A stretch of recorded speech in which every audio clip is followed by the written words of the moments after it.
Bonjour, dans cette rapide vidéo, je voudrais évoquer la question des fusions-acquisitions.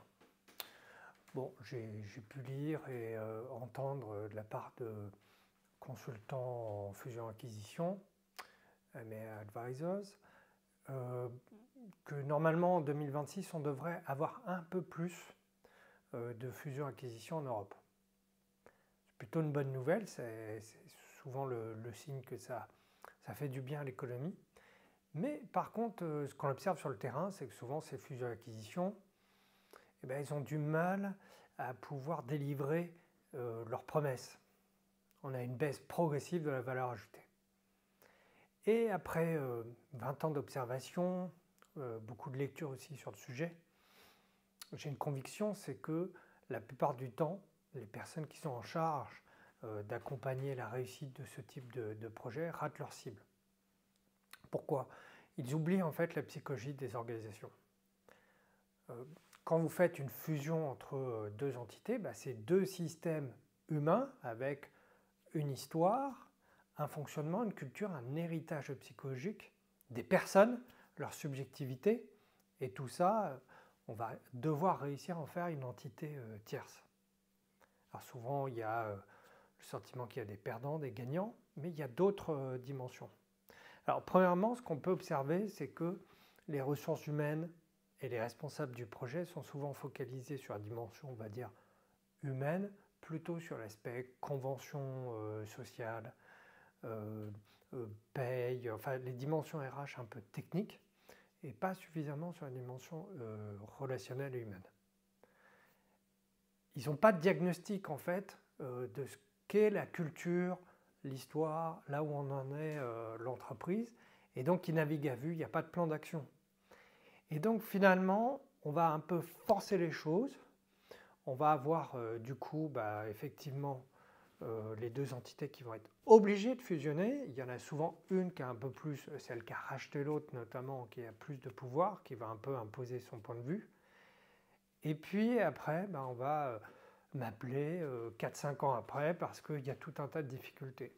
Alors on a des crises sociales, des crises psychosociales, on peut avoir des personnes en mal-être, des services où ça ne va pas bien, des situations de harcèlement. Et puis en fait, quand on va tirer le fil de ce qui se passe, on se rend compte que c'est parce que toute cette dimension de la transformation, de l'accompagnement psychosocial de la fusion-acquisition a été mal fait.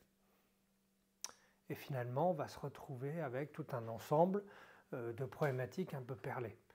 On sent que la motivation a baissé, que les personnes partent, les plus talentueuses, celles qui ont le plus d'employabilité sur le marché, et finalement celles qui font aussi la valeur ajoutée de l'entreprise. On a de la perte d'efficacité individuelle, collective, des problèmes de coordination. Bref, ça coûte cher. Il y a une augmentation des coûts cachés, et finalement la valeur ajoutée d'être ensemble, elle disparaît.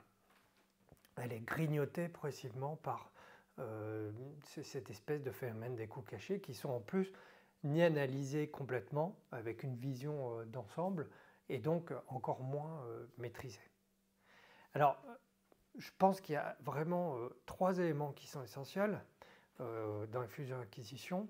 Un, ça marche quand même beaucoup mieux quand on a l'occasion de faire un diagnostic culturel en amont, un diagnostic psychosocial complet pour comprendre ce qui est possible ou pas, d'accompagner aussi en termes de rituels cette transformation, d'accompagner les responsables pour faire en sorte qu'ils ne tombent pas dans les pièges classiques et qu'ils soient capables d'accompagner avec respect et dignité chacun dans le nouveau système, de faire en sorte de pouvoir monitorer comment ça se passe, le vécu des personnes. On voit bien que quand on a un diagnostic et une sorte d'évaluation au fur et à mesure, ça permet quand même de pouvoir se réajuster.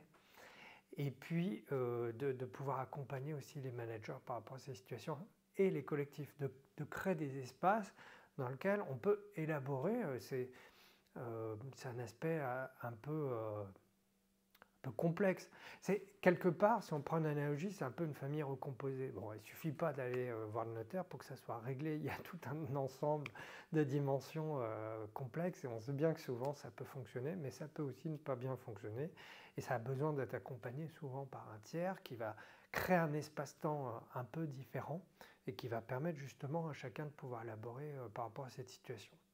Donc moi je suis persuadé que notamment les conseils en fusion-acquisition, les avocats, mais aussi les conseils stratégiques ont besoin aujourd'hui de pouvoir avoir dans leur trousse à outils des psychologues des organisations qui les aident et qui les accompagnent par rapport à cette dimension. Voilà, à très bientôt pour une nouvelle petite vidéo et je vous souhaite une bonne fin de journée.